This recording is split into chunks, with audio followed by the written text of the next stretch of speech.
مستی میں خامی تو سب کچھ نامکمل ہے۔ نگاہ عشق و مستی میں وہی اول وہی آخر، نگاہ عشق و مستی میں وہی اول وہی آخر، وہی قرآن وہی فرقان وہی یاسین وہی تا۔ خدائے لم یزل کا دست قدرت تو زباں تو ہے، خدائے لم یزل کا دست قدرت تو زباں تو ہے، یقین پیدا کر اے غافل کہ مغرور گما تو ہے۔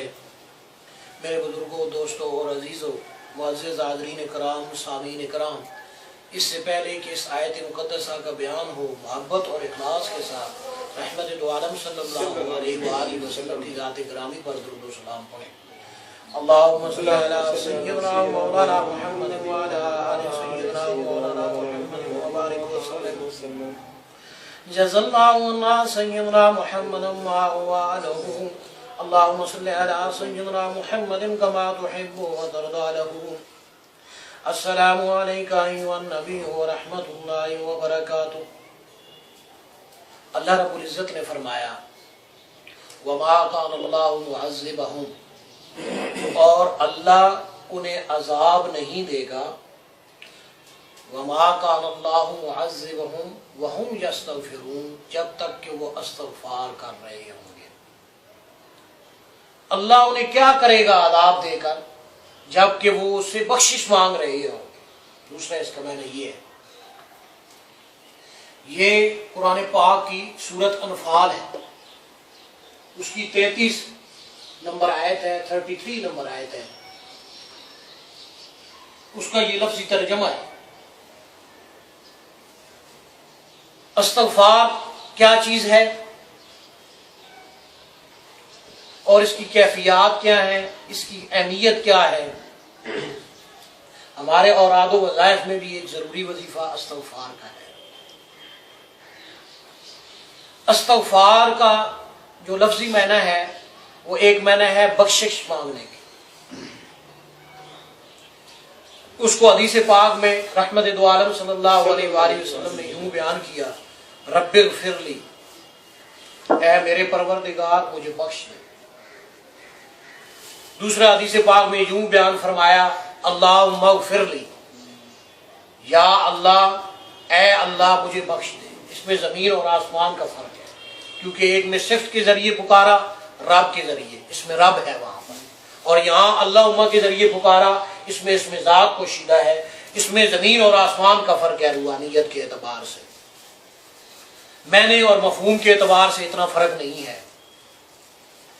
دوسرا اس کا معنی استغفار کا کیا ہے کہ میں اللہ سے معافی مانگتا ہوں۔ جب مرد پڑھے گا تو میں اللہ سے معافی مانگتا ہوں، عورت پڑھے گی تو میں اللہ سے معافی مانگتی ہوں۔ اور حدیث پاک میں اور قرآن پاک میں فرمایا وَاسْتَغْفِرُ اللَّهَ إِنَّ اللَّهَ غَفُورٌ رَحِيمٌ۔ قرآن پاک کی آیت ہے، سورۃ مزمل کی آخری آیت ہے۔ اللہ سے استغفار کریں، بے شک اللہ بخشنے والا رحم فرمانے والا ہے۔ اور حدیث پاک میں ہے استغفر اللہ، میں اللہ سے کیا کرتا ہوں؟ معافی مانگتا ہوں۔ دوسرا اس کا مفہوم کیا ہے استغفار کا کہ اللہ سے معافی مانگنا،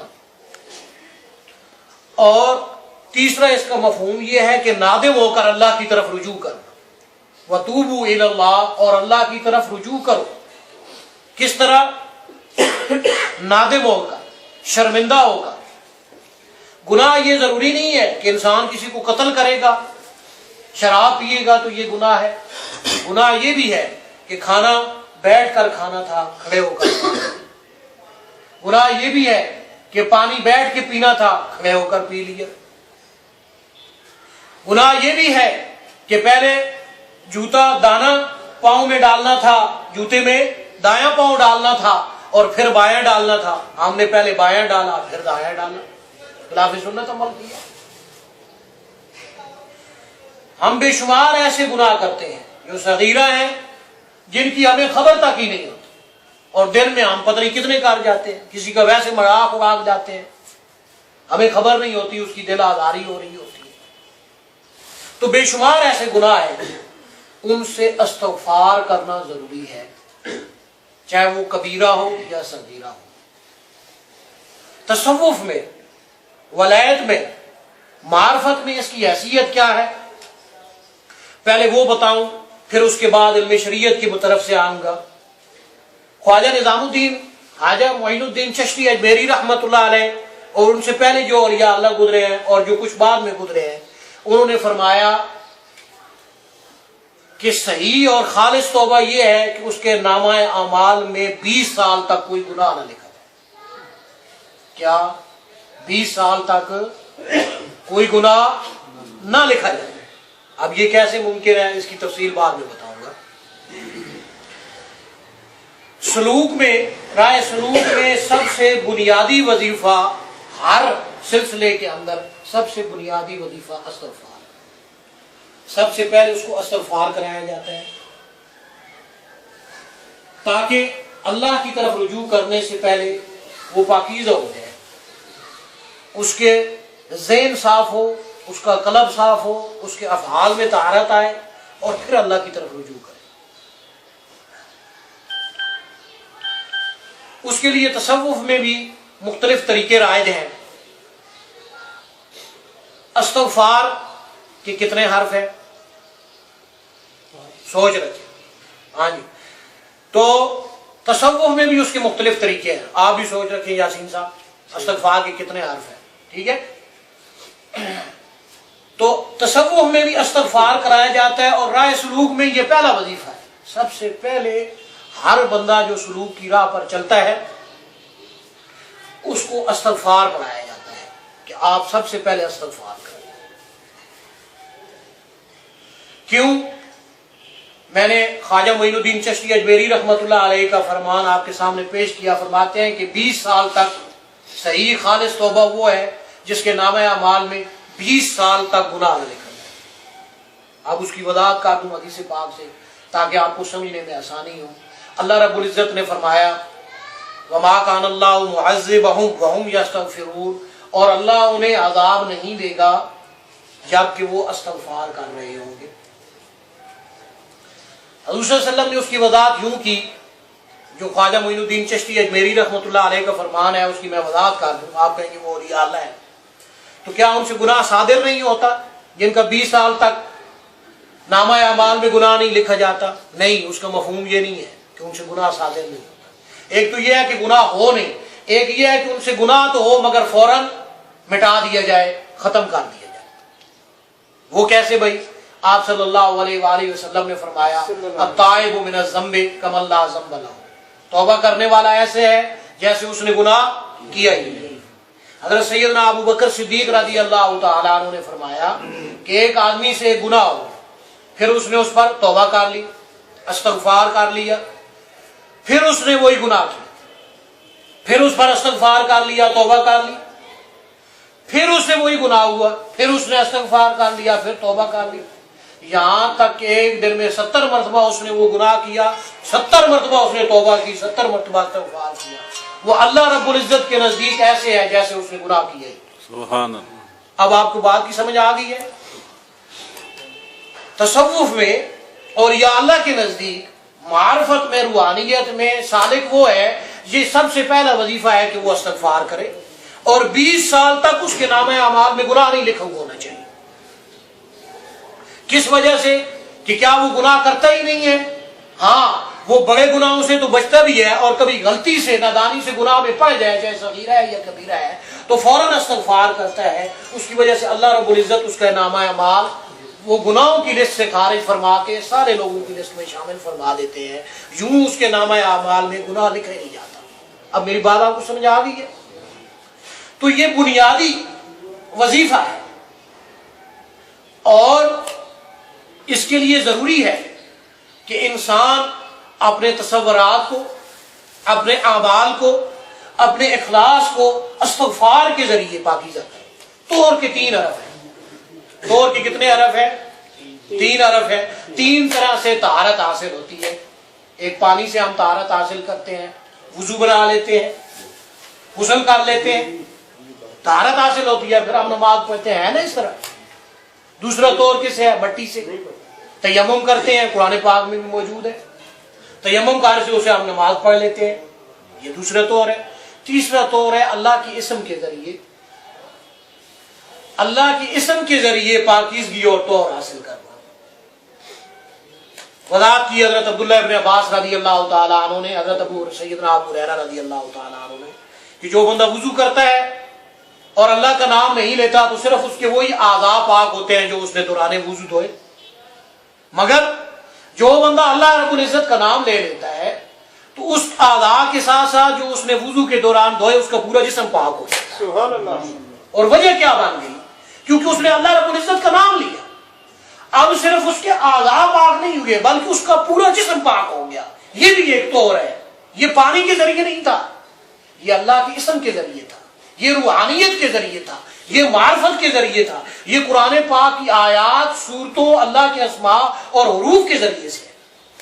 اس کو روحانیت کہتے ہیں، اس کو معرفت کہتے ہیں، اور سالک کسی طریقے کو اختیار کرتا ہے۔ استغفار کے کتنے حرف ہیں؟ ہاں جی، شاباش، ویری گڈ، شاباش، غلطی ہوگی میں بتا دوں گا، 7 حرف ہے استغفار میں۔ کتنے نقطے ہیں نثار صاحب سوچ رکھیے گا، پھر میں اس پر وضاحت کروں گا۔ تو اب کیسے وہ ذہن کو پاکیزہ کرے سالک؟ یا ایھا الذین آمنوا اجتنبوا کثیرا من الظن ان بعض الظن اسم ولا تجسسوا ولا یغتب بعضکم بعضا۔ اللہ رب العزت نے یا ایھا الذین آمنوا اجتنبوا کثیرا من الظن، اے ایمان والو برے گمان سے بچو، بری سوچ سے بچو، برے تفکر سے بچو۔ اپنے ذہن کو بھی، اپنے فہم کو بھی برائی سے پاک کرو۔ سبحان اللہ۔ بری سوچ اپنے ذہن میں نہ لاؤ۔ سالک جب روحانیت میں قدم رکھتا ہے تو سب سے پہلے اس کو سمجھایا جاتا ہے کہ آپ استغفار کریں، کیسے کہ اپنے ذہن کو بھی برے تفکرات سے محفوظ رکھیں۔ اور وہ کس کی اتباع کر ہے؟ یہ اللہ کو حکم ہے، یا ایھا الذین آمنوا اجتنبوا کثیرا من الظن۔ اور سیاض محی الدین سید عبد القادر جیلانی رحمۃ اللہ علیہ فرماتے ہیں کہ بدگمانی ہر نیکی کے راستے کو بند کر دیتی ہے۔ بس بدگمانی سے بچو، بری سوچ سے بچو۔ بدگمانی کس کو کہتے ہیں؟ کسی کے بارے میں برا سوچنا۔ برے گمان سے بچو، برے تفکر سے بچو، تاکہ تمہارے معاملات درست ہو سکیں۔ تو سالک کو سمجھایا جاتا ہے کہ وہ اپنے تفکرات کو بھی درست کرے اور اپنے افعال کو بھی درست کرے۔ برے افعال جو جسم سے صادر ہوتے ہیں ان سے بھی اپنے آپ کو پاک کرے۔ اسی لیے آپ صلی اللہ علیہ وسلم رب اغفر لی، اللہم اغفر لی اور استغفار کیا کرتے تھے مختلف قسم کا۔ نماز کے اندر بھی آپ صلی اللہ علیہ وآلہ وسلم جب دونوں سجدے کرتے تھے تو اس کے درمیان میں جب وقف کرتے تھے تو اس میں اللہم اغفر لی اور رب اغفر لی اور بھی دعائیں ہیں جو حضور صلی اللہ علیہ وسلم سے مرضی ہیں وہ آپ پڑھا کرتے تھے۔ مختصر دعا اس لیے پڑھی کہ تاکہ ان پڑھ لوگ اس کو سمجھ سکیں۔ ہم نے اپنے وظیفوں میں استغفار جو ہے استغفر اللہ کو رکھا، جس کا میں نے کیا بنتا ہے؟ میں اللہ سے معافی مانگتا ہوں۔ بنیادی ہم نے جو اپنے وظائف میں شامل کیا ہے اس میں کون سا ہے؟ استغفر اللہ۔ استغفر اللہ کا میں نے کیا ہے کہ میں اللہ سے معافی مانگتا ہوں۔ جب مرد پڑھے گا تو اس کا مطلب یہ ہے میں اللہ سے معافی مانگتا ہوں، جب عورت پڑھے گی تو اس کا مطلب یہ ہے میں اللہ سے معافی مانگتی ہوں۔ اب بات سمجھ آ گئی ہے؟ تو استغفار کے اوپر کتنے نقطے ہیں؟ شاباش۔ تو کتنے حرف تھے؟ 7۔ اور کتنے نقطے ہیں؟ 4۔ 7 اور 4 کتنے ہو گئے؟ شاباش، ویری گڈ۔ 11 فوائد میں اس کے بتاتا ہوں آپ کو۔ کتنے فوائد؟ استغفار کے 11 فوائد میں ابھی آپ کے سامنے انشاءاللہ بیان کروں گا۔ اللہ رب العزت نے فرمایا وَمَا كَانَ اللَّهُ مُعَذِّبَهُمْ وَهُمْ يَسْتَغْفِرُونَ، اور اللہ ان کو عذاب نہیں دے گا جب کہ وہ اللہ سے بخشش مانگ رہے ہوں گے، استغفار کر رہے ہوں گے، نادم ہو کر اللہ رب العزت کی طرف رجوع کر رہے ہیں۔ پہلا فائدہ کون سا ہے؟ ام المومنین سیدہ عائشہ صدیقہ رضی اللہ تعالی عنہ فرماتی ہیں کہ رحمت دو عالم صلی اللہ علیہ وسلم نے فرمایا، ام المومنین سیدہ عائشہ صدیقہ رضی اللہ تعالی عنہ فرماتی ہیں کہ رحمت دو عالم صلی اللہ علیہ وآلہ وسلم نے فرمایا کہ جو بندہ 70 مرتبہ استغفار کرتا ہے وہ جھوٹوں میں لکھا نہیں جائے گا۔ سبحان اللہ۔ جو دن کو 70 مرتبہ استغفار کرے وہ جھوٹوں میں لکھا نہیں جائے گا۔ جو رات کو 70 مرتبہ استغفار کرے وہ غافلین میں شمار نہیں ہوگا۔ استغفار کیوں ضروری ہے؟ تو کیا یہ اولیاء اللہ اپنی مرضی سے اختیار کرتے ہیں یا اس کا حکم بھی ہے؟ میں نے آیت تو آپ کے سامنے پڑھ لی، وَمَا كَانَ اللَّهُ مُعَذِّبَهُمْ وَهُمْ يَسْتَغْفِرُونَ، اور اللہ کیا کرے گا ان کو عذاب دے کر جبکہ وہ اسے استغفار کر رہے ہوں گے۔ امام الانبیاء صلی اللہ علیہ وآلہ وسلم نے فرمایا میں روزانہ 70 مرتبہ اللہ رب العزت سے استغفار کرتا ہوں۔ سبحان اللہ۔ دوسری روایت ہے امام الانبیاء صلی اللہ علیہ وآلہ وسلم کی، میں روزانہ 100 مرتبہ اللہ رب العزت سے استغفار کرتا ہوں۔ سبحان اللہ۔ یعنی یہ امام الانبیاء صلی اللہ علیہ وآلہ وسلم کی سنت ہے۔ استغفار کرنا کیا ہے؟ سنت ہے امام الانبیاء صلی اللہ علیہ وسلم کی، اور آپ صلی اللہ علیہ وسلم نے وضاحت فرمائی کہ میں روزانہ ہی عمل کرتا ہوں، یہ نہیں فرمایا کہ کبھی کبھی کرتا ہوں، ہفتے میں ایک دفعہ کرتا ہوں، مہینے میں ایک دفعہ کرتا ہوں، سال میں ایک دفعہ کرتا ہوں، فرمایا نہیں، میں روزانہ، ایک روایت میں ہے 70 مرتبہ استغفار کرتا ہوں، ایک روایت میں ہے میں 100 مرتبہ استغفار کرتا ہوں۔ یہ امام الانبیاء صلی اللہ علیہ وسلم کی سنت ہے، یہ قرآن پاک میں اللہ کا فرمان ہے۔ تو سالک اور روحانیت پر چلنے والے جو صاحب معرفت لوگ ہوتے ہیں اس کو بنیادی وظیفے کے طور پر لیتے ہیں، گویا وہ حضور صلی اللہ علیہ وسلم کی سنت پر عمل کر رہے ہیں، وہ اللہ کے فرمان پر عمل کر رہے ہیں، وَأَطِيعُوا اللَّهَ وَأَطِيعُوا الرَّسُولَ کر رہے ہیں، وہ اپنی مرضی سے یہ فعل نہیں کر رہے۔ اور اس کے کیا فائدے ہیں؟ 11 فائدے ہیں جو میں آپ کے سامنے بیان کرنا چاہتا تھا۔ پہلا فائدہ اس حدیث پاک میں 2 فائدے بیان کر دیے گئے، جس کی راویہ ام المومنین سیدہ عائشہ صدیقہ رضی اللہ تعالیٰ عنہ آپ فرماتی ہیں کہ جو 70 مرتبہ دن کو استغفار کرتا ہے وہ جھوٹوں میں شمار نہیں ہوگا۔ جب بندہ 70 مرتبہ استغفار کرے گا وہ جھوٹا شمار نہیں ہوگا۔ دوسرا فرمایا جو رات کو 70 مرتبہ استغفار کرے گا وہ غافلین میں شمار نہیں، کہ وہ اللہ سے غافل نہیں ہے، اسلام سے غافل نہیں ہے، حضور صلی اللہ علیہ وسلم کی اتباع سے غافل نہیں ہے، شیطان کے شکنجے میں جکڑا ہوا نہیں۔ اس لیے ہم نے وظیفے میں 100 دفعہ استغفر اللہ کا وظیفہ رکھا کہ 100 مرتبہ استغفار کریں تاکہ 70 کا فگر کراس ہو۔ 2 فائدے یہ ہو گئے، کتنے فائدے ہو گئے؟ 2 فائدے استغفار۔ تیسرا فائدہ اس کا کیا ہے؟ حضرت معاویہ بن جنب رضی اللہ تعالیٰ عنہ فرماتے ہیں کہ جو استغفار ہے نامہ اعمال میں نور بن کر، روشنی بن کر چمکے۔ تیسرا